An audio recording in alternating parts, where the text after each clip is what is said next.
Okay. All right. Bang, bang. Number 9. Number 9. Don't sound so enthusiastic. Because I'm trying to do 50 million things. All right. Well, let's rock it with the clip of physical harassment. This is so brutal, man. I mean, this actually makes me cringe to watch. Assault, actually.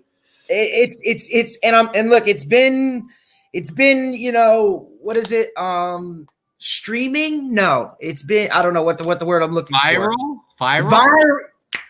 Yes, there you go. It's been viral for a couple days, so I'm feeling a lot of people have probably seen it. It's brutal. I'll leave it at that. All right, we'll play this nonsense first. And this was from this weekend, right? I believe so. There's a million videos of this. I'm telling you. All right, here we go. Oh, look at him. All right. Is there any cursing in here? Or do I? No, I don't think so. Okay.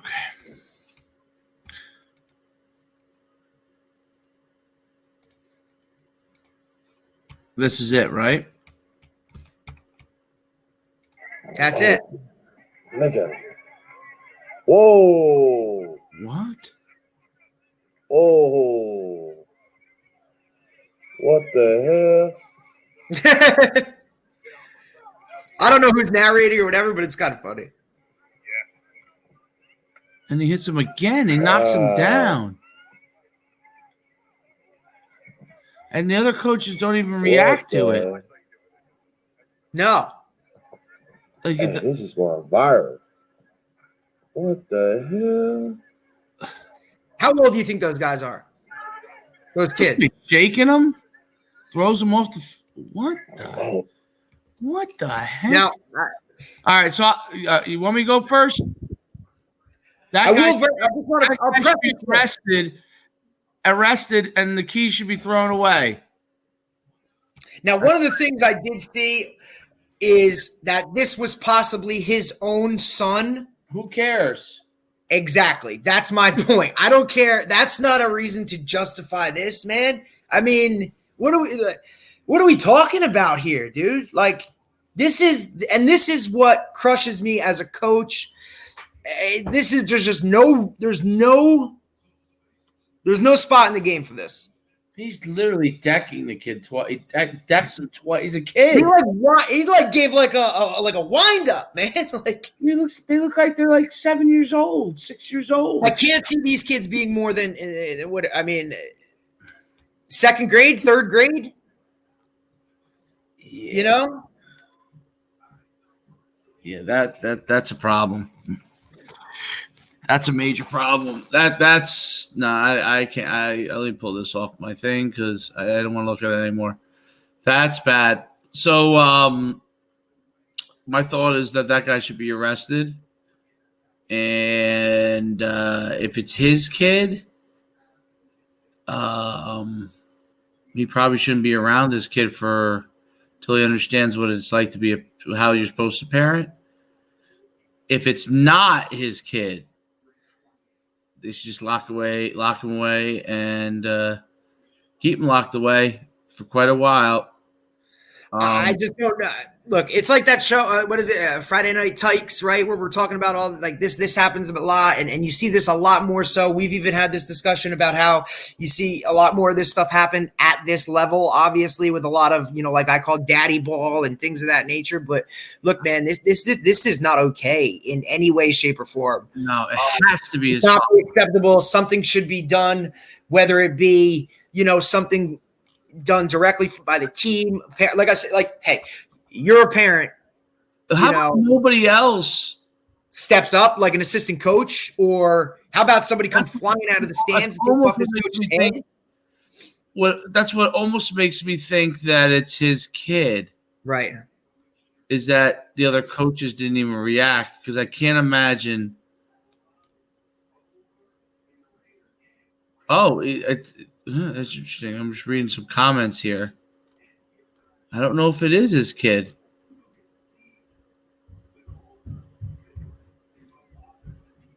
Wow. My goodness. I don't know. I wonder what Twitter. I'm sure. Look, you played the video. Any of our viewers that can take a look at it, like, there's just no. Look. No, there's no room in the game for it. It's not necessary, and especially with the kids. Like, there's no way that this guy's getting this message across any better by drilling this kid in the head. Yeah, there's no excuse for Coach Hits player. I'm trying to see if anybody someone knows a little bit more about this, because oh god, I type in some things and things that come up are crazy. Yeah, I mean, I don't know. Some of the stuff I'm seeing is Pee Wee coach apologizes. All right, so let's see what this article. Apologize. He better do more than apologize. It's on Outkick. What's that? Oh, you never been on Outkick? Great site. All right, let's pull up Outkick's article on it here. Outkick.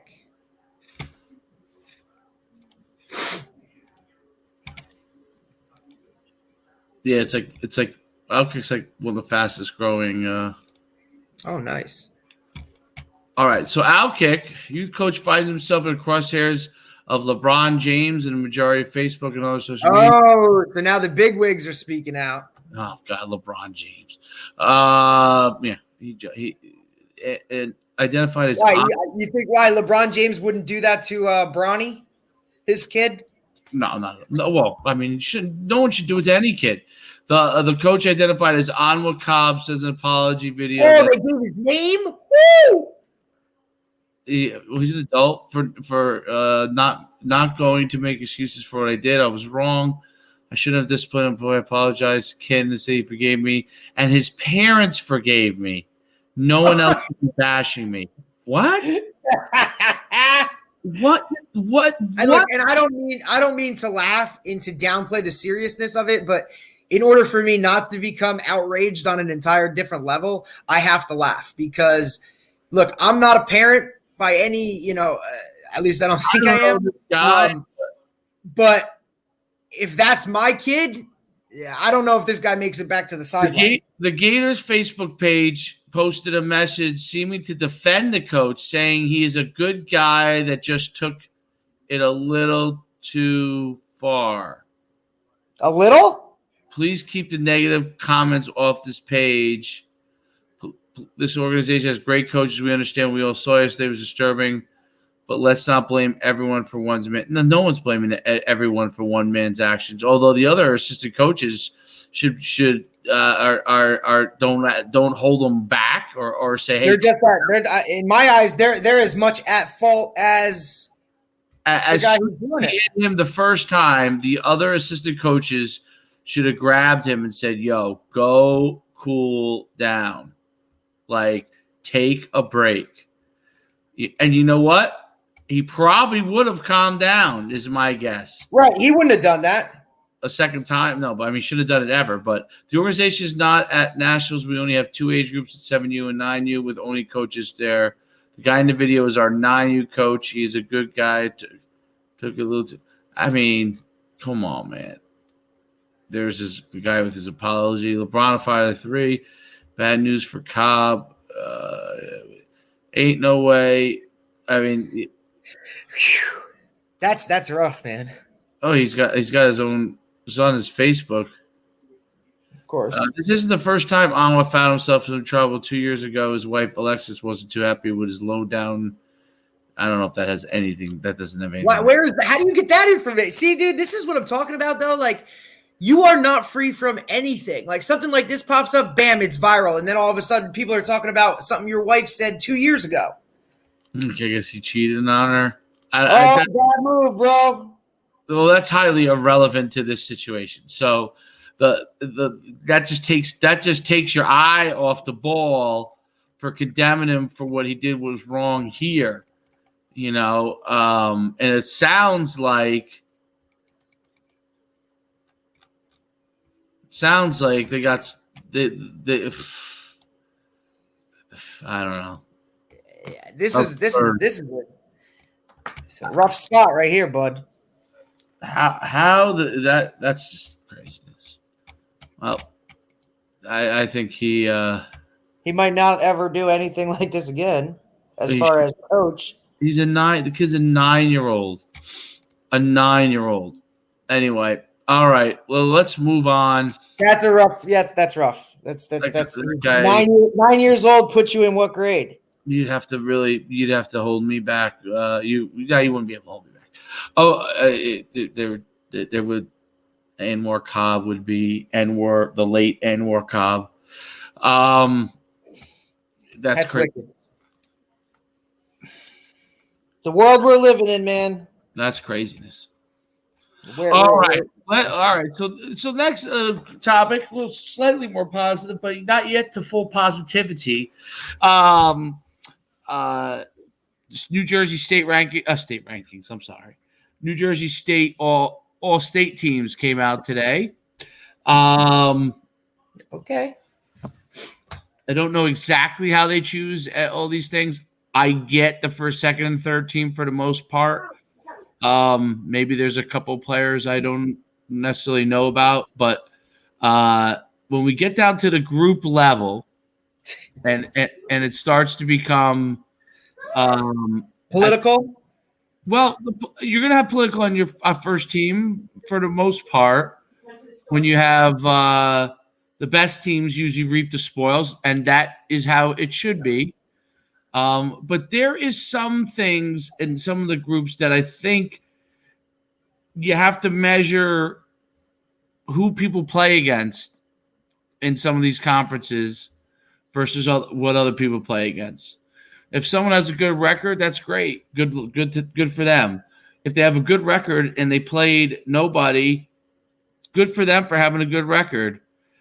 Does a guy who rushes for in today's football rushes for 20 touchdowns against not really, the toughest opponents and then gets honored for that, where some players play tough competition all the time? It reminds me of now you're trying to spread it around, and I get it, and you're trying to reward the teams that did well. I get that. But I think you got to start watching film, and that's the thing that I think has to be done. If you're gonna now the all state first team all state, second team all state, third team all state, I think you need to watch film too. But I think they're probably getting more accurate on those because those guys are probably in the press more and have done a lot of things and maybe are on the best team. So I think you're going to get most of those right. Okay. I think it's when you dive into the next tier, which would be an all group team.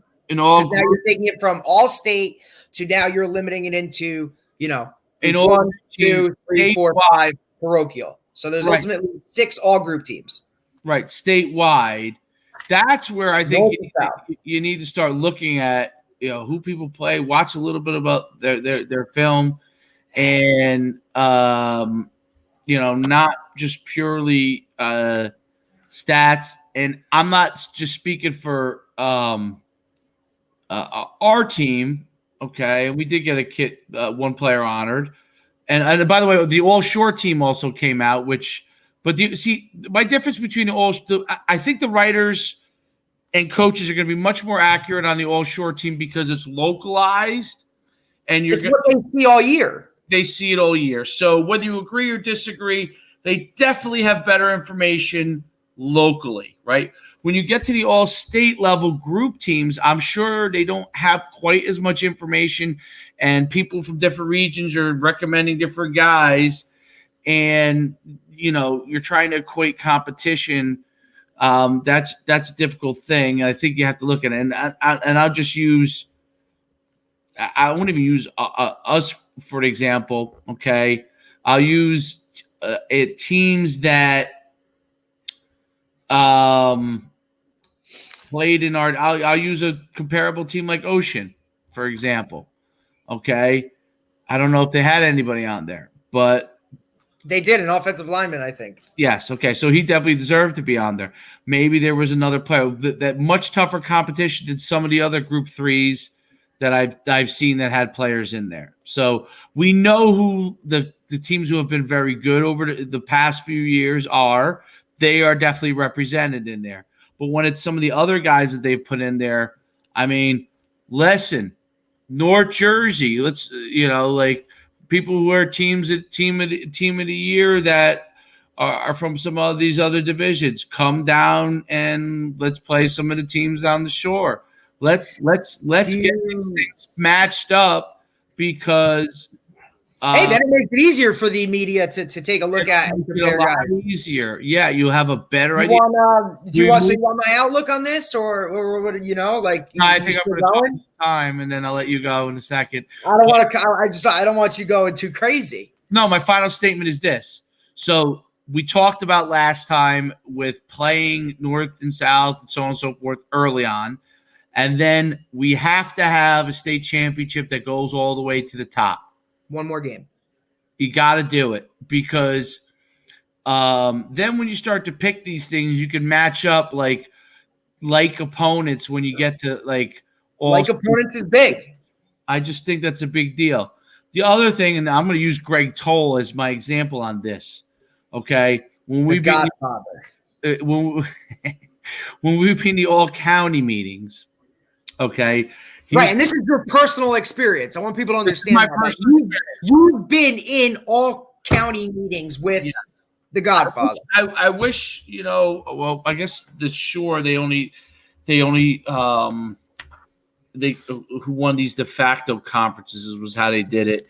But I don't think we have enough teams like I think Shore should be like Passaic County where all the coaches are there because there's not as many. Now, Bern County, there's like 50, 60 teams. Right. So Shore Conference itself has 43. Yeah, I mean, I guess it's not that much less, but Passaic County was only 20. Yeah, I get. When we used to do the Passaic County meeting when I was at Passaic Valley, we would literally meet at Passaic Valley. All the coaches would be there, and it's here you go. When I did it, I don't know. Maybe I'm wrong on that. When I did it as part of the Super Football Conference, when I was at West Orange, whoever was in our division, we all went to Montclair High School. Whatever division you were in, you broke out into classrooms, and that's how you did it. Yeah, you could just sit over here. Okay. But when we did it that way, it was also based on if you won the most games, if you won the conference, that determined how many more guys you got on the team. Yeah, that's more at a conference or divisional level. I don't. So I look at it like this. Yeah, I don't agree with that per se, but it should be fair. Like the victors should get the spoils. I agree with that. What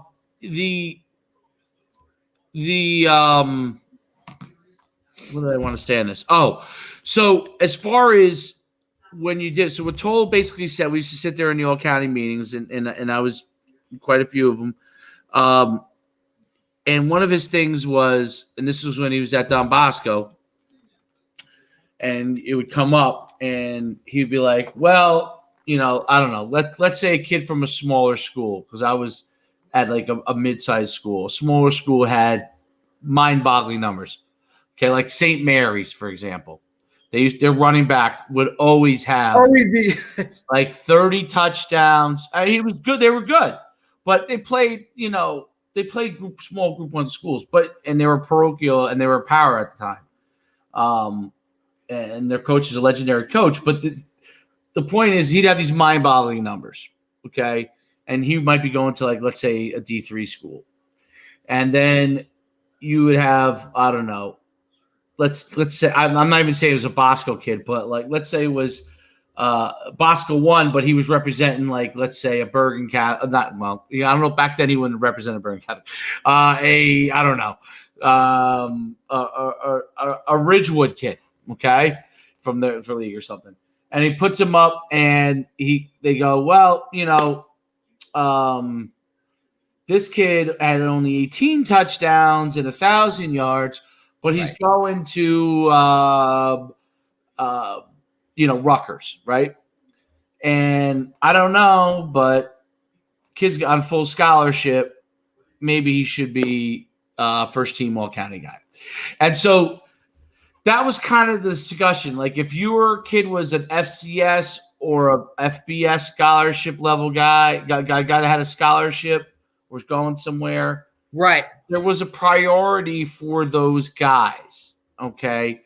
And I just think that there should be a balance with that, like, because it shouldn't be the all-encompassing decision factor, but I think it should play a role. You shouldn't have guys that have scholarships not on all-state group teams. How is that even possible? Absurd. Unless they got hurt or something. It's absurd. It's absurd. Do the research. Find out who's had offers. All the guys who have actual scholarship offers should be on some level of all-state group team. I'm not saying they have to be in the all-state team, because maybe all those guys are scholarship, but those guys, if they're getting a scholarship offer, they should be on there. Now, I don't know how many guys are on these things that do or don't, but that's just what I've seen, and that's something that should have some level of priority. And that goes for also, Ivy League school guys, right? Even though they don't get quote-unquote scholarships, they're still FCS Ivy Leagues. Those guys should have priority in these kind of things. I'm not diminishing the season of a guy who doesn't go on, but you have to weigh that balance, because it just looks stupid. It just looks stupid. You show up on campus as a Division I player, and they're like, "Did you get first team all state?" No, I was a third team all state group. I don't know, 4. Group 7. What? So I don't know. That part, there has to be a balance of that, and that's my take. Now I'll let yours. I took my. Well, I'm first going to reference as a 2-time All-State guy in high school from a small school. Third team as a junior, first team as a senior. And I'm not referencing that to pat myself on the back or any of that stuff, but when I look back at that team, that was the first team All-State, and I look at some of the names that I was on there with, I ask myself, how the hell did I get on this team?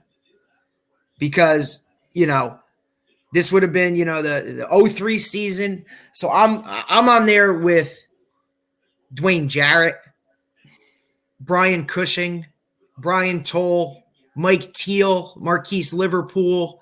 I'm on there with guys that, played in the pros. Now, how does that happen? Were my statistics good? Yes. But my level of competition, was I playing Don Bosco Prep? Was I playing Bergen Catholic? Absolutely not. So how did I get on those teams? And I think you hit on a great point, is that you have to have some type of balance, right? Statistics have to go into it, and then obviously I was fortunate enough to be on a very good team my last 2 years. We won, which means that the press was there. They saw more of me, things of that nature.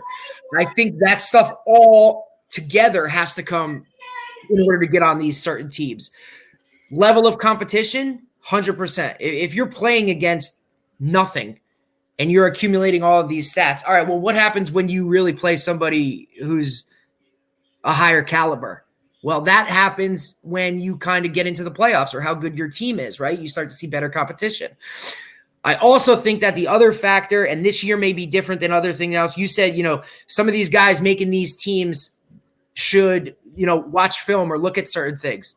Well, how many of these guys, like we've talked about, go out and watch games in person anymore as far as reporting?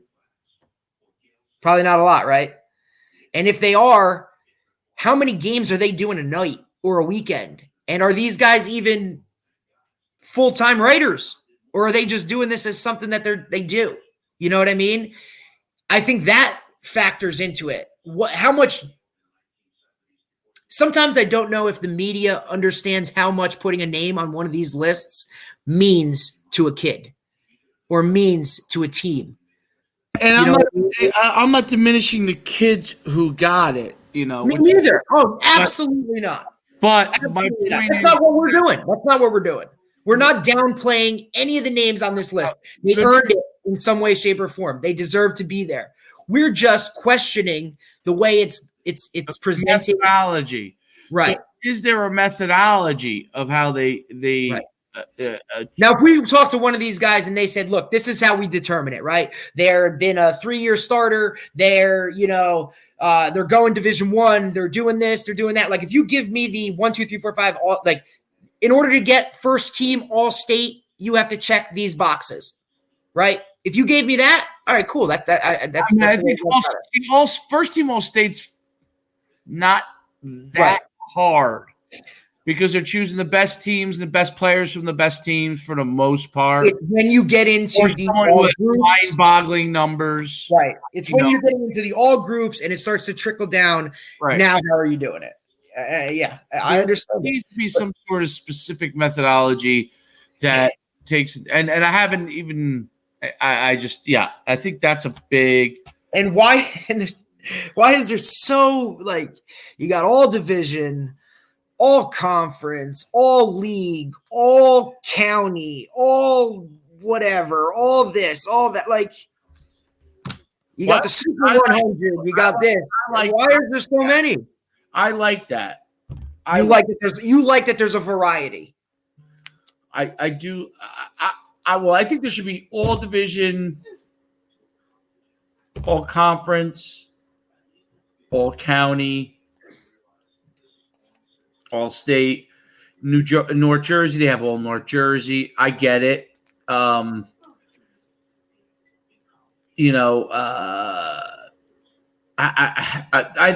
really have a problem with that. I just because as more kids get honored, I don't have a big issue with that. I think honestly, I'll tell you who I think does it really good. Like, doesn't mean I'm going to agree with their choices. I think the Shore Sports Network, they're phenomenal, man. Does its very best attempt. Bob Batters and his crew. Yeah, Kevin. I would put them up against. Yeah. You ready? Ready? Hang on. Hot take. Hot take. Yeah. I will take Bob Batters and his Jersey. What is it? Jersey Shore Sports Network, right? It's the Shore Sports Network. Yeah. I will put them against NJ.com from up north any day of the week. Yeah, I think that those guys, and then, I think Stephen Falk at the Asbury Park Press. Great job. Does a great I will do. I think they're fair. Like, you don't always agree with it, but at least it's there. See the rationale. Like, you could kind of see how they came up with it. There's transparency. Yeah, there's definitely okay, I see what they're doing. And the same thing with the Shore Sports Network. I think I see their vision. I don't see everybody else's vision. I will say that I think the Shore Conference coverage is better than North Jersey. Absolutely. There's no doubt about it. And look. No doubt about Varsity Aces, Darren Cooper, brother. I spent a whole year with you pretty much when we were, when I was at Bosco, we were in Utah together. I love you. You do a great job. But listen, I'm just saying, if you really want to know what's going on, come down here and take some clinic notes onto how the coverage of the Shore Conference goes about. I think they do a great job. No I really doubt the Shore Conference. That was the most glaring thing. We did that right away. When I moved down here, and I was still at Indian Hills, I would read the Shore Sports. That might be a different group too. They had their own paper for the Shore Sports, I would read it cover to cover. I knew who the players were. I think the Shore Sports Network, the way they cover the games, the way it's just fantastic. North Jersey doesn't have enough coverage at all. Not for the amount you're talking about. Look, and I understand short conference, 43 teams, right? Not that many teams to cover. You could do a really good job. Yeah, and I get it. And that would probably be the argument for up north. There's too many teams. We don't have enough people, back and forth. But I just don't think up north, do they do a great job of covering the parochials in the Big North? Absolutely. They don't cover a great job of whoever's winning at the time, but collectively as a group, I don't think they it's not up to par, man. I miss WGHT. Now, maybe it has to be some sort of for NJ.com against when we played Hackensack, because it was like that crossover. That was big. That was big. They were down there. Andrew Cobb, is that him? Cobb did a great job. And that was awesome, man. I mean, like, yeah, it was phenomenal. I mean, maybe we need more of that in order to make that happen. And Chris Luttrell says, right, North Jersey only covers the hot teams. I mean, look, he's a North Jersey guy. He knows. And so I think that I mean, I can't say enough about how good the coverage is down the shore. Like, they cover everybody, everyone. They're tweeting about teams that haven't won a game, and they're tweeting about teams that are, the number one ranked team in the state. It's incredible. Okay.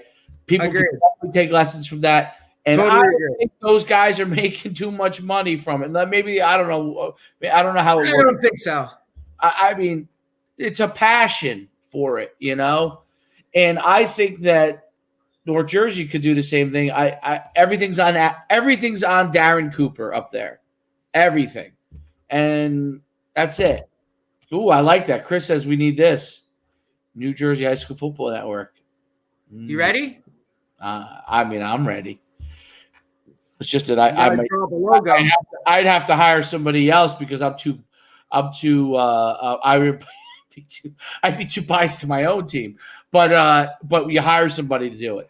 And then it's yes, Chris, there definitely is money. I don't know. I don't know if that's those are break the bank things. I don't think it is either, because I obviously have a relationship from being up north with Morris Sussex Sports and George Muha, who's been trying to get. Yeah, he does a great job.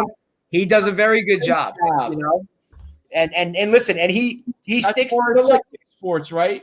Morris Sussex Sports. Yep, George Muha, and George does a great job, but he's not specific football only. You know what I mean? Like, he covers a lot of sports. I watched him live broadcast the tennis match this year. He does a lot of sports, but he sticks to the success I've seen through these types of things are networks or whatever that stick to a specific area, right? So Morris is Sussex County. Shore Sports, Ocean and Monmouth County. Like, the more dialed in you can get, I feel like sometimes NJ.com Star Ledger, because it's so broad, so big. It may be that they don't make any money anymore, and that they don't. And I know firsthand because my cousin was a writer. Bob Bear wrote for the Star Ledger forever, football, baseball, wrestling, and it just comes to an end at some point. Sean Riley, I'm talking, if you even go back and look at the Daily Record, Joe Hoffman, these guys that covered me in high school. Hoffman, yep. Yeah, and these guys that covered me in high school, just there's no emphasis anymore. You know what I mean? Like, there was just. And we lost Mark Zerwinski passed away. Yep. I mean, you got some of these guys like Haig and these other guys that have been doing this for so long. They're so good at what they do, and it's just. Unfortunately, I feel like it's kind of like the Times too, right? Because it's new. How many people pick up a newspaper? It's just like, I don't know. It's all about the social media, the instant whatever, the live streaming, I think the live streaming. Hopefully, if there's one positive that comes out of 2020, it's the live streaming aspect of it, is that a lot of people and teams and schools that really probably wouldn't have looked to get into that had to, So I hope that's something positive we can take out, and that, schools and things continue to do that. Yeah, all the games should be live streamed. I mean, absolutely. I thought it was great. We played Donovan last year, and they had their own, like, the Donovan Football Network. I think a lot of schools should. That's my, if we had that. You have that within your school, you have a media productions, you have something like that. Utilize those guys, man. Like, talk to their teacher. Tell them, look, you want to do this for us? Awesome. You know what I mean? Like, give them, this is their assignment. This is their extra credit. This is whatever, they can do interviews with our players. They can do a week. How about the Dave Schuman, weekly talk show? Like, why not? And we could do this on our own. I just think that when you involve the school with it, you know what I mean? And now you're allowing students, I just think it markets your program. And I think, absolutely, Chris. Chris is spot on. Chris, you're spot on. I absolutely also think that to make it even better, what's that, Troy? We're gonna bring. It's like somebody hitting the sound button. In a little bit, we're gonna bring you on because we're gonna pick our favorite Christmas movies. So you can. Yes. You're never going to believe one of my top threes. I'm calling it right now. So Troy, you'll pick. You think to yourself 3 movies that you might. All right, then don't tell anybody. It says I already know. Okay, so he's going to have a daily segment on this show. So I think that you have people submit clips of like no more than 2 minutes of their best plays, along with their stats. So maybe you don't have to have much of full film. But when you submit, there's no reason why we shouldn't be doing this with Huddle. When you nominate a guy, you send his Huddle, and you send his Huddle highlights with it, so the reporters can actually something to look at. Have a 2 minute to 2.5 minute clip of every player that's nominated. Right. And just go through it. And one's better? I know nobody likes I guess in an all division team meeting, maybe it doesn't make sense because you're kind of you're as coaches you're meeting, you're whipping through it, and you kind of all know each other's players. But the higher level up you get, it makes more sense because people don't know the other people's players as well. So right. You're telling me that if you're telling me that a coach at and just throwing it out there like the head coach at Mawa knows anything about a kid from Ocean City, you're out of your mind. Yes, you're 100% right. So you could say now if you play a game at the beginning of the year where maybe some of these teams play some of those teams. Right, but that and this is taking it to another level. You still have to memorize things. Oh, I remember, him playing against him, he was good. If you send the clip, and actually, Chris, this is a pretty good idea. Chris says every team submits their weekly highlights, right? Right. Every week, every team from a state sends weekly highlights to let's get one thing, one whatever, and then you get 5 or 6 of these guys sitting in a room cutting it up and say, all right, here's our, all right, we'll break it down. You got South Jersey, Central Jersey, North Jersey. Okay, now we got a statewide. Okay, week 1, here's the highlights, bam. Or here's your top 10 plays from week 1. Yeah. And then look, Jersey sports news does to an extent. And it has to be like, look, and if you don't get your clips in, you don't send your highlights in, you're not on it. And what about the mainstream media covering it?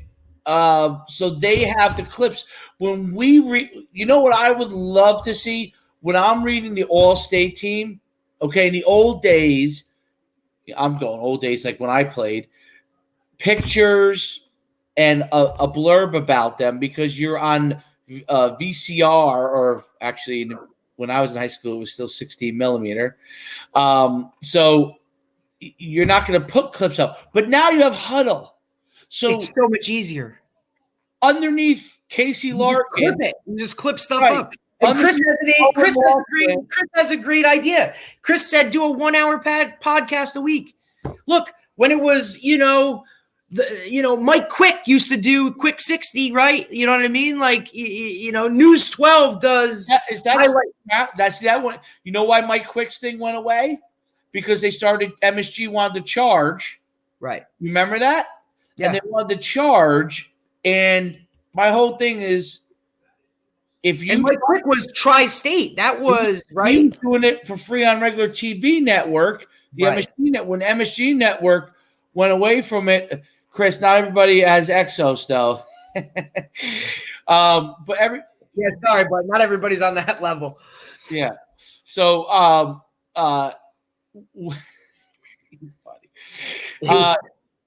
so what was I just saying? I forgot. Oh, Chris is all in. Chris, I don't know if we can afford Exos. Why is he an Exos guy or something? Well, he's always on the latest curve. He's remember he was Partridge's at PC. He was his ran his whole video. Oh, so we're living? Oh yeah, he's a living guy. Oh yeah. Well, he's now with I think it's spelled wrong. It's Livin. I think it's spelled wrong. Living's in New Jersey with the Giants. It's with Peppers. He's a living guy. Speaking of that, did you see Joe Judge today in his press conference? You know what type of hoodie he was wearing? Who is this? Joe Judge today in his press conference for the Giants. And what he was wearing? Don Bosco Prep. Shirt? Hoodie. Where'd he get it from?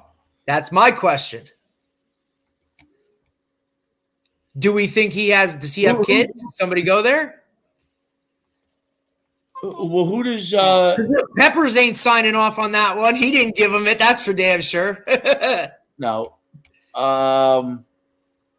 His kid goes to DBP. I knew it. Yes, Chris, I had a feeling. What did Chris say? His kid goes to his kid goes to prep. Yeah. So you're telling me, so Joe Judge's kid along with, hey, Chris, here's a question for you. What former NFL player's son, former NFL wide receiver son goes there as well? Chris, he's got to get this. Chris knows this. There's no doubt in my mind.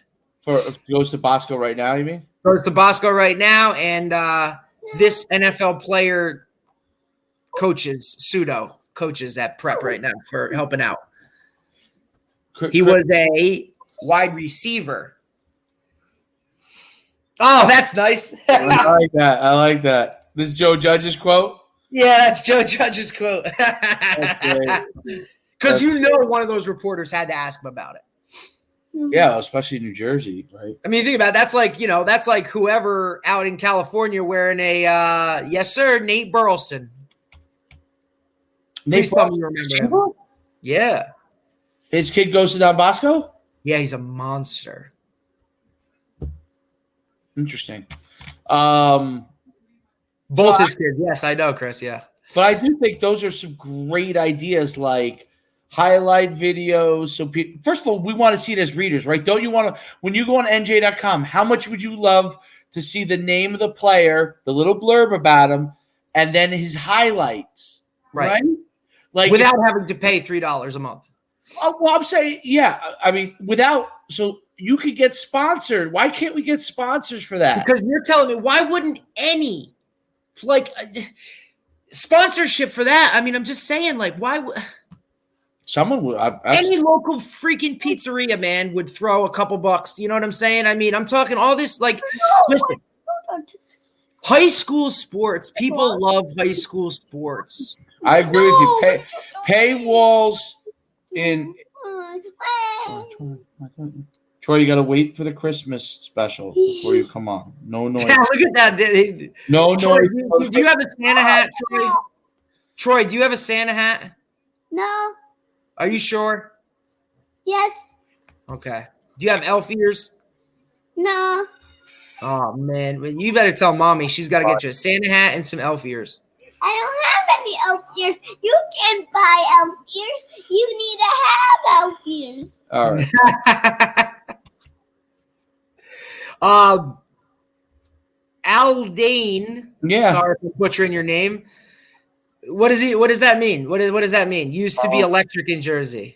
Well, I think it's still pretty electric. Yeah, I would say. I wouldn't say. Maybe it means from coverage standpoint. I mean, this is. Okay. Yeah. Okay. So I think from a coverage, and this goes to, I think, I want to watch the clips of the guys who get first team. I want to watch the clips of the guys who got All-State Group 1, 2, 3. Right, because I want to see. I'll be very honest with you. If I hadn't seen, what's his name from St. Joe's against DePaul in that last game of the year, I'm not going to sign off on him in my eyes as the NJ.com player of the year unless I see him, or a highlight or something. I hadn't watched anything. I saw him in person, or if you send me a highlight, now I'm going to say, look, I sent you the clip. What was the first thing you said? Whoa. It's a little different if I'm just telling you this guy's doing this. But then if you see it, that's a whole different level. And I think that would add to it. Oh, of course. There you go. Another guy. Who isn't an NUC guy? Class of 08. Ooh, 08. Wow. Changed his life. Hey, Lamar McKnight was an 08. Lamar McKnight, I think, was 08 or 09. You changed this guy's life. Well, hopefully positive. Yeah, say it. I hope so. Trying to, because it's hard for me to see everything on here. I tried to go on Facebook, but I accidentally, so I could interact a little more, because for some reason I can't write back. Yeah, I need more screens. I've only got one screen here. I'm very low budget. It looks high budget. That's all that matters. Hell yeah. But Taj Boyd. Oh, we're going. Yeah, Taj Boyd. That was a great combine. That was a great Taj Boyd. I'll tell you exactly what college. Before they were this college, really. Like before they were who they are now. So so here's what I wanted to Chris posted something before about paywalls. So my comment on paywalls is I understand why they have them. Paywalls are what you can have access to a certain point before you have to pay to knock down that wall. Am I saying that in the most logical sense of terms? You can't see the All-State. Right, because you have to pay to move forward. Okay. So here's the thing. The All-State stuff, the people, if you're putting it behind a paywall, you have to deliver real stuff for people. Right. When it's free, you can throw up whatever content you want and say, hey, this is what it is. You're going to list the All-State team in a paragraph blurb, you're not going to get as many subscribers as you would if you have interviewed him. So All-State guys interviewed them, an article on the All-State guys, a highlight tape on them. That makes the interaction like worth a paywall. I think other than that, if it's just a click thing, because you want people to come in so they pay for the. So what happens? So me and you, the only time we want to pay is when it's All-State team, right? Let's say we pay the $10, and then we go, well, we don't want to pay the $10 after that. They're clicking, they're getting rid of it a month later, and then basically, what's the point in that, right? So which is basically like what the hell, they got you. Right, the podcast having the kids. Hey, much like you do with Rutgers, right? NJ.com does a lot of stuff with like the and you can only see so much. Right, they cover Greg Schiano. You'll get sponsors, and they have sales staff to go after sponsors. And we're talking, you can have, and you don't have to. Not every sponsor has to be the same level. Right. Right? Like, don't people, pay more if they want to be on a front page ad? Or look, if you're on ESPN radio, like, don't you pay more if you want to, have this, if you want to have a 30-second spot or a minute, you know what I mean? Like, all right. And that's why you have a sales team. Outkick, okay? all their articles are free. They have a VIP group. Okay. And this is for who? This is Outkick, which is one of the fastest growing. Good question. And is NJ Varsity still around? I'm not even sure. You're right. They used to cover it all over the place. He's 100% right. Yeah. I mean, we're talking like this when I was NJ Varsity was huge when I was at Boston. I'm sure it's still around, but it's not what it was. So, like, Outkick has a VIP. So are you telling me we're jumping on the Outkick bandwagon? I'm using them as a good example because they're I was going to say, I don't know. Hey, you're the technology guy. You're the next up and coming. I jump whatever you do. Outkick is making boatload inroads in online sports, and they're making tons of money from their ads and their podcasts, and then they have a VIP where you interact with their two main guys, Jason Whitlock. You know who Jason Whitlock is, and Clay Travis. And they have forums and all those kind of things. That's what you pay for. And here you and I are doing this for 2.5 hours for free, baby. Right, because this would be the lead-in for something else, right? And that's the whole point of it. Like, I don't know. Like, let's say if thank you, buddy. Thank you. If we break down, where's mine? Let's say we break down each week. Like, let's say we're doing fantasy sports or we're doing picks each week, right? Well, if you want our exclusive picks, you pay podcasts, like our top 3 slam dunks. You pay for those kind of things. You know what I'm saying? And that's where I don't know. I don't know that they can evolve that model. You're gonna have to go charge it. Go upstairs. Come right back. Oh, no. Well, Troy, before you go, let's do the movies, and then we'll do our last segment while you're charging your. All right, so I brought Troy in for the Christmas movies, our favorite Christmas movies. Each day we do something a little bit different that it could be sports related, but it may not be as sports related. All right, Troy. All right, so we got and Christmas movies. I'm ready. Christmas movies. All right, so we'll let Derek give his first one, top 3. So his first one. Are we going in order? This is my number 1. This is my 2. This is my 3. So everybody's third pick. Okay. All right. So Derek's third pick. Coach D's third pick. Third pick. Because we're going 3, 2, 1, right? I think I know what your number 1 is. My number 1 is very easy. Number 3 would have to be. I got to go with an original Rudolph the Red-Nosed Reindeer. What is that? Burl Ives? Burl Ives is the singer.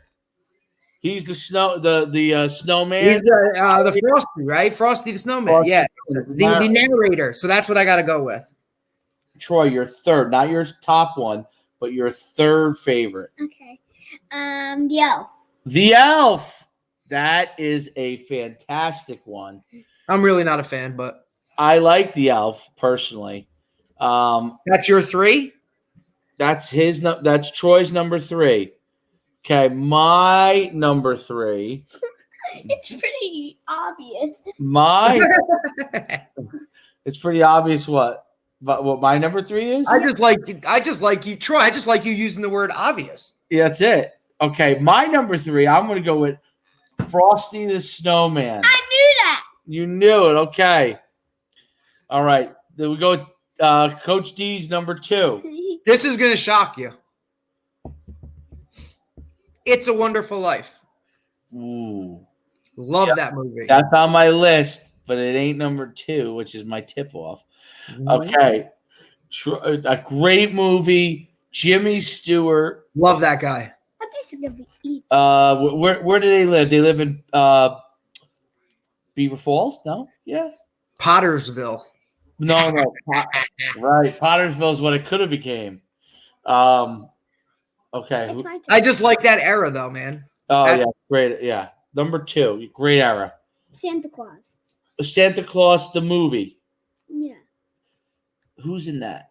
It's when the dad turns into like Tim Allen Santa. Yeah. Claus. Now, why does he That turn is into very Santa, good Troy? movie. What happens? Why does he become the Santa? the dad becomes the Santa Claus. Yeah, how come? What happens? Something with his son, right? Is that what it was? Doesn't he does what? He falls. Do you remember? He slips off the top of the what? Oh, the roof. That's right. The roof. He slips off the roof. I like that one too, Troy. That's probably not my number 4, Troy. That one is really good. I think that's a really good choice, number 2. My number 2 is, let me think hard about this. I actually have to. I got to look this one up because I don't know if many people have seen it. I know who your number 1 is. Oh, my number 1's so easy. I think I'd really like Elf. Elf would be like my 6th or 7th, maybe even 8th. I'm just not an Elf fan. I'm not a bit of a Grinch person either, even though I've been called it once or twice. Bad Santa's pretty good. Bad Santa is absolutely, and I don't even think of it like that. But yeah, you're right. I wouldn't even. I forgot that one, but that's hilarious. Christmas Absolutely, Vacation is very good. Also, yep. I'm gonna have to go. I think I'm gonna go with number 2. As you know, I know a lot of people say The Miracle on 34th Street's a great movie. Not a fan. But I'm not a fan. I'm not. Definitely not a Home Alone fan either. Yeah, just maybe too old. I'm not a Home Alone fan. Although Troy, one day you probably will like Home Alone. I'm sure you will. I would think so. And then 2 of my friends watch Home Alone. 2 of your friends watch Home Alone already? Oh boy. And 5. Oh boy. We find out who those friends are. Yeah. Those kids are baddies, huh? All right. I'm gonna go with Elf as my 2nd. Okay. Although I'm not. There's a couple others that are close that are outside my top 5. All right. So now we go with number 1, Coach D. Christmas Vacation. I knew it. Christmas Vacation, Chevy Chase, one of the greatest comedians of all time. And my favorite character, the guy who actually, I would say Cousin Eddie is my favorite character for what he does. And not just in Christmas Vacation, but in each of the National Lampoon's Vacation.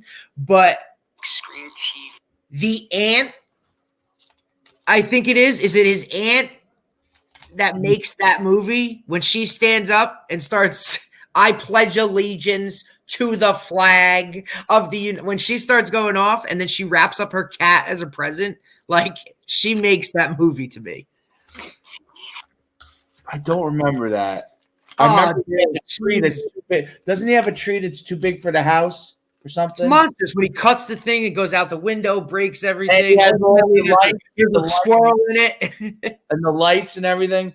Oh, Yeah. One of the best, like, I guess those our de facto third member, Crit.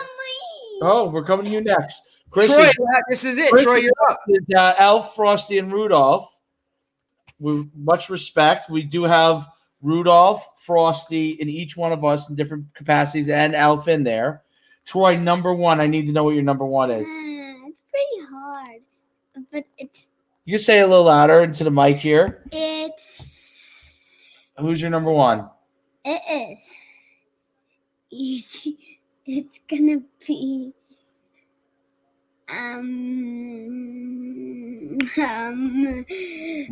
Frosty. Frosty the Snowman, number 1 for Troy. Much respect, Troy. Thank you very much. Very, very good list, Troy. I'll give you my Can we do Christmas songs. We'll save that for tomorrow, maybe. Okay. So, Troy, why don't you go get your? Oh, you want to hear my number? My favorite is It's a Wonderful Life. Hands down, to me, that is the best Christmas movie. Jimmy Stewart. I mean, look, you got a lot of, and like I said, there's a lot to choose from. Obviously, you got the Grinch, you got, I think, one of the underrated ones, Jack Frost is underrated. Frosty Snowman was my first one. It was actually the Grinch. Oh, the Grinch? Wait, which one now? Is this the Grinch? The Grinch Stole Christmas. Is that the Grinch, the cartoon version, Troy? Or is that the Grinch with, what's his name? The real version? Jim Carrey. Jim Carrey. The person, is there a person in it or is it a cartoon? The regular where the Grinch is in the movies. The guy where the person is in it. No, not the person. It's like how you actually see the cartoon. It's not like but he's actually not like it looks like a cartoon. Yes, I know exactly what you're talking about. He doesn't look like the cartoon. Yes, no, I know. All right, now you got it. It does not look at all. Right back. I don't want to use it anymore. All right, then go do something else. Thank you, Troy, for the guest spot. Thanks, Troy. I want the top 10 well, we're on to the next segment.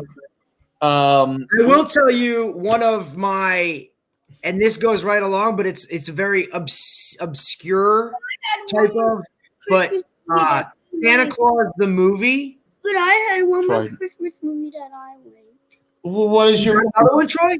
Are you taking over the podcast here? I mean, what's the other one, Troy? Frosty. We said Frosty. No. Yeah, but he moved it on the list because he made the move back. I think we should have you and your friend Juliet. You guys should do the 5-year-old podcast, and you guys could just talk about whatever you want for 45 minutes. Yep. And see and launch it, and you'll probably get 10 times the views that me and Coach D get somehow. Wouldn't doubt it. I would. That would be a wager that I would 100% take in their favor. I'd say so. Probably organic. It wouldn't even have to spend any money on promotion with kids' content.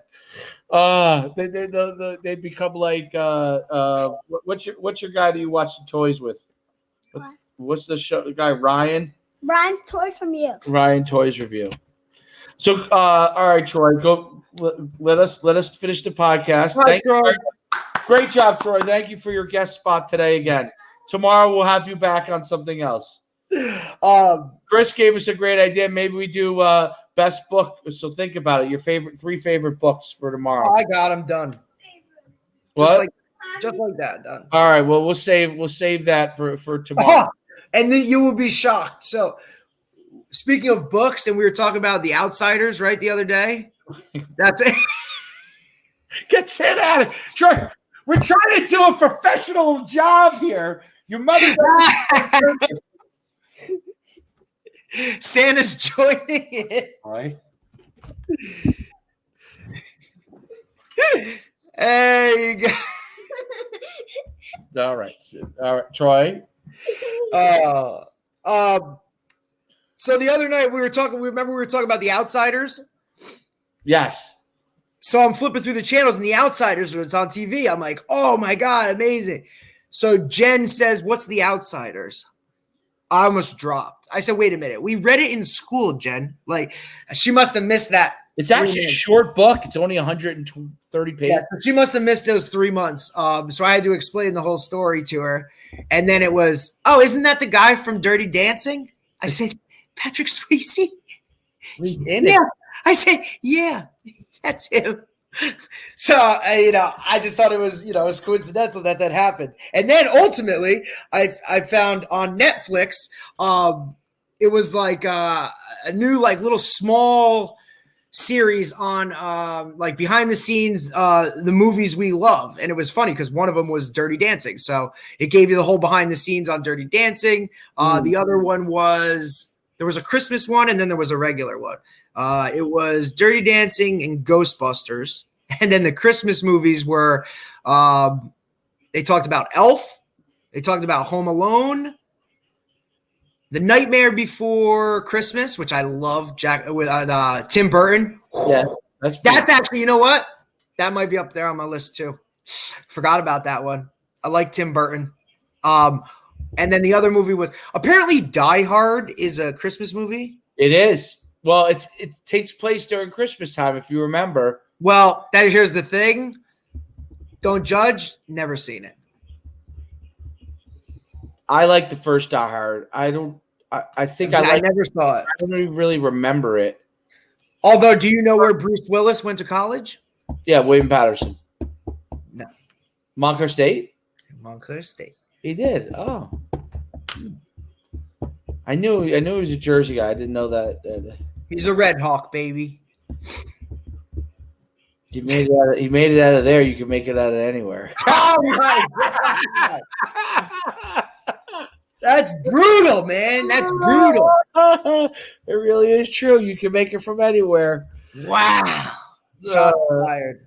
I had to take a second to take a shot. It's easy to take a shot at my schools here and there, so I figured I'd take a shot at Montclair there. You're allowed. So what should we finish it up with our game tonight? Well, yeah. So I think I did have that in listed. Yeah, the NFL game with the Rams and the Pats. Pats. Last I checked, it was Patriots.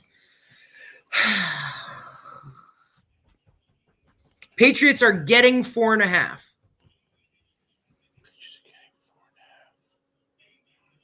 Pats played great last week. Chris, the reason that MSU went on a tear yesterday offering roster spots is because they just finally decided to put out the because as we all know, Division III, you can't offer. It's not an offer. It's an offer for a roster spot. So they just finally got the graphic together, Chris, and went off and let everybody really know yesterday. So that's why you saw 1 million MSU offers or whatever it was. Is Cam playing? Cam's playing. Yeah, I'm pretty sure he is. They tore up the Chargers last week. It was 4.5 when. This is a tough one. I think so. It's in LA, if that matters. I think it does because you're going East Coast to West Coast. Cam Newton. I mean, look, who's the best defensive lineman in the league? Oh yeah, Aaron Donald. I mean, Aaron Donald. He's an animal, right? I mean, so.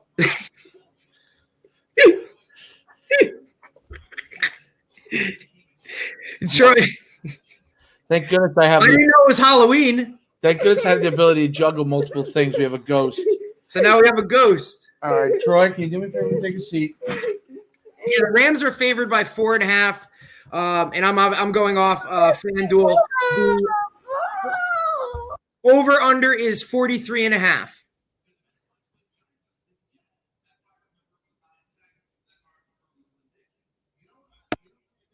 So the Rams favored by 4.5, over under 43.5. Okay. That's not a lot of points. The Pats are coming off a win over the Chargers, who that looks to me like Anthony Lynn in my eyes is going to be the next guy to get fired. After just winning like Coach of the Year or something last year, right?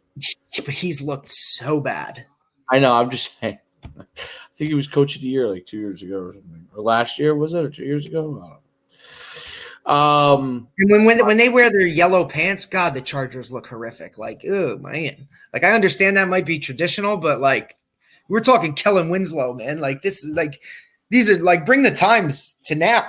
Stick with the, woof. I don't know. Can you name the quarterback in the heyday of the chart? Who? Dan Fouts? Dan Fouts, man. Is that the iconic picture where he's like exhausted, like that's Kellen Winslow, right? That's Kellen Winslow.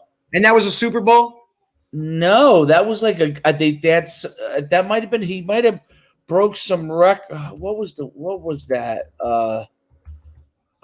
Exhausted. What was that?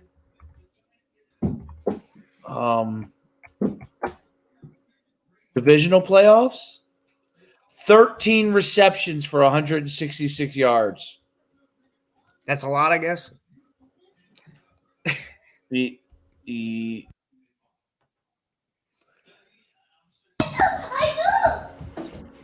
I mean, back then, although they threw a lot, though, in all fairness.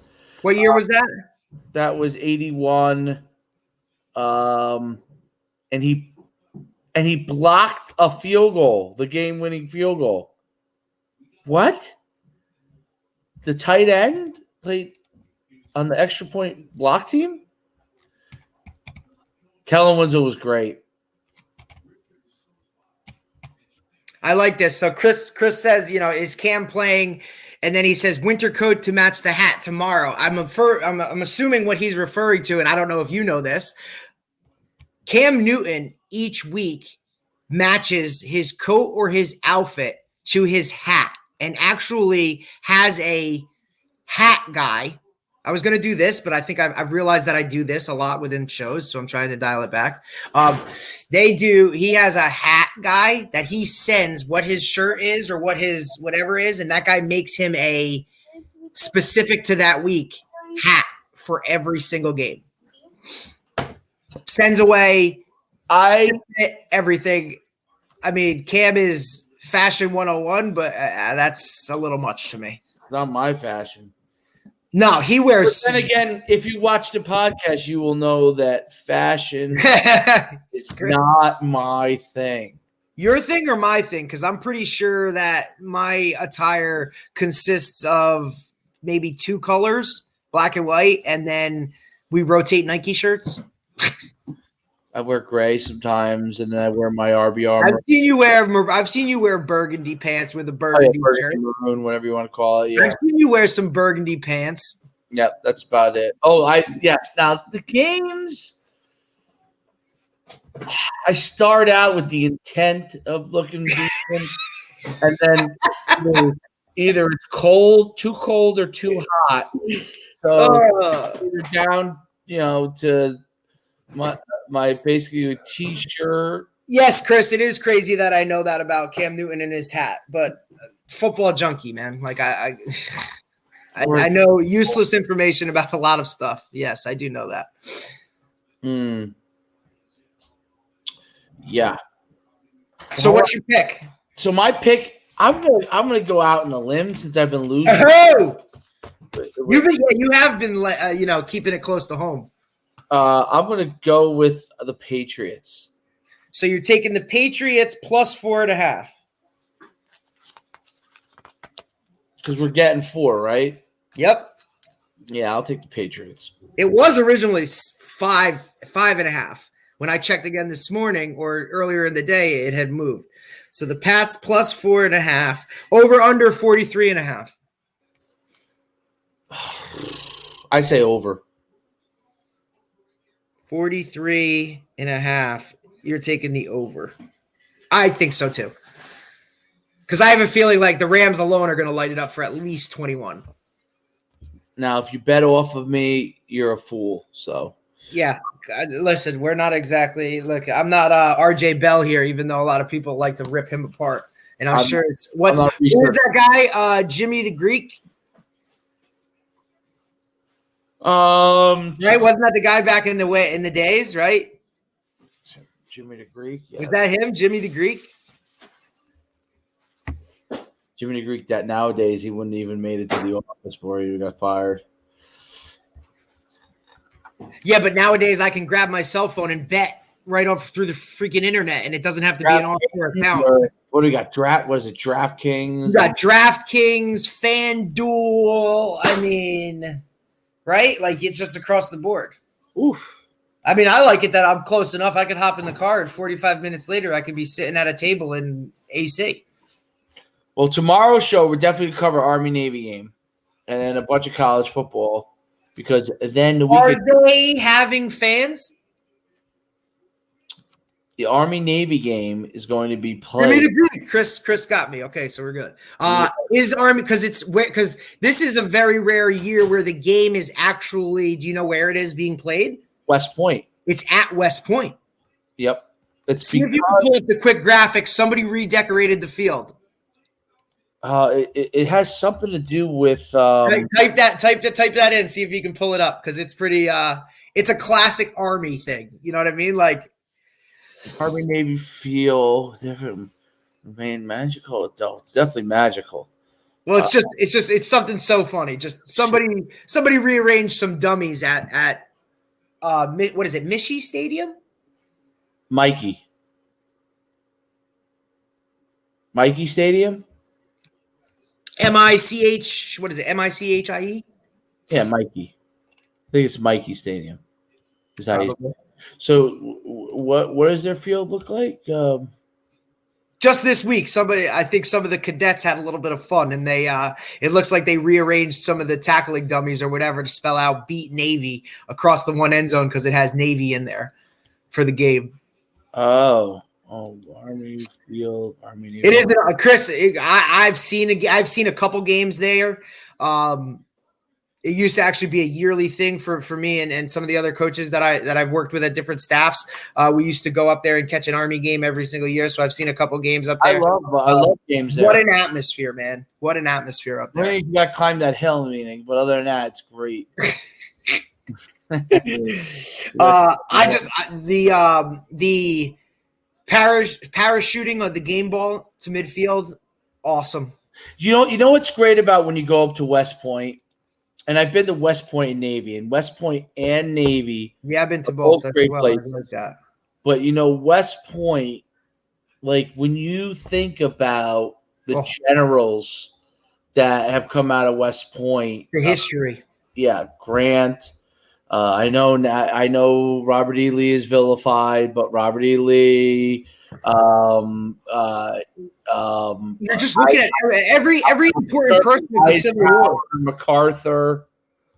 I would guess it's a whole different level. And like when you just, and when you're just up there, it's just such a place that you don't even like.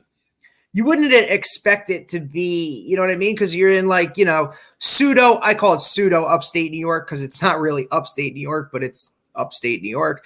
You just like, and then all of a sudden you got the Hudson River that's right there off the bat. I mean, and it's like, it's just, I don't know. Obviously, for me, the military has always been, an interest to me. It's always sparked my, attention and whatnot. So like the stuff that goes into it and, you look at these guys on both sides, the things that they're going to sacrifice, they go into these schools with that already, in their heads, knowing that, and then they go and play a game. It's just crazy. Just think of Douglas MacArthur, Eisenhower went to West Point.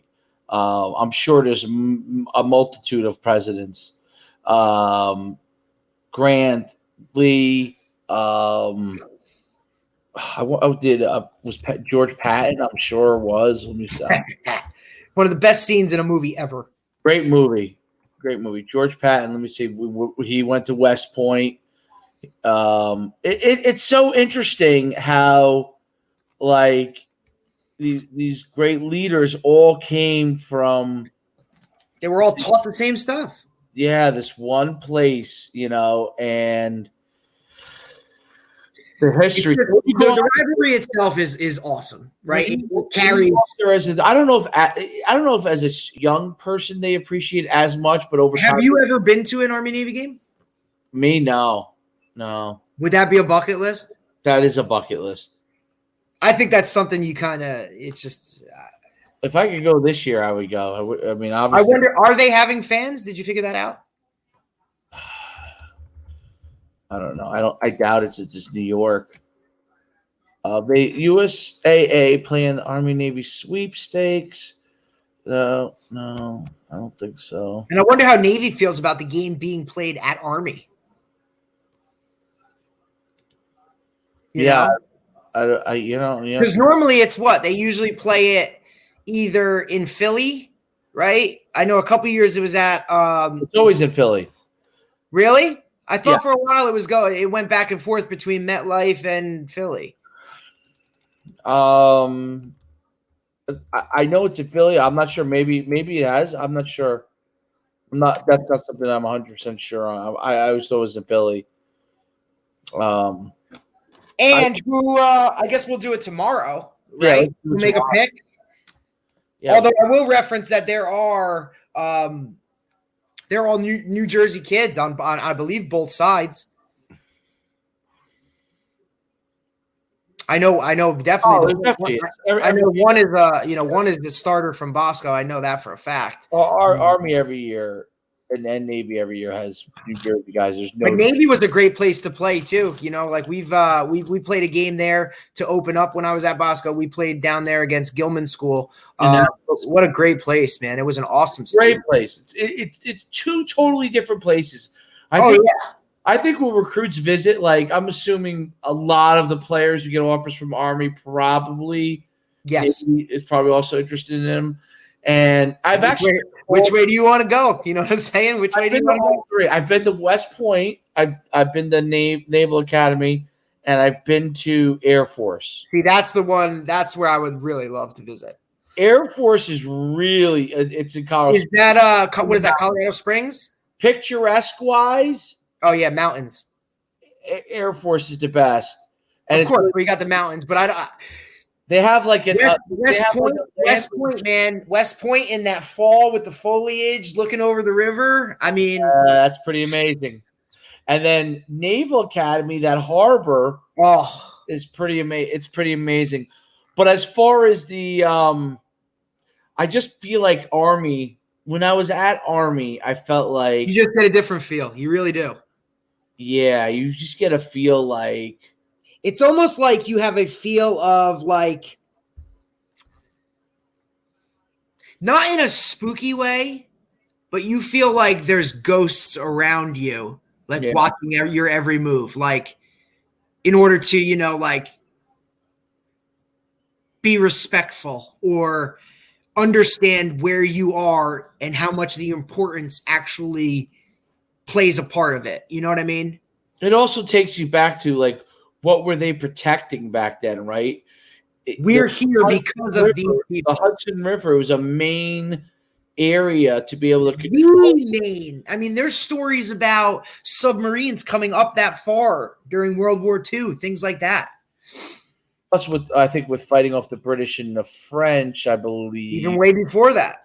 Yeah, because there's a giant, they took an enormous giant iron chain and spread it across the channel in order for ships to not be able to go, up the Hudson that far. It's pretty amazing. Well, we'll talk more about that tomorrow.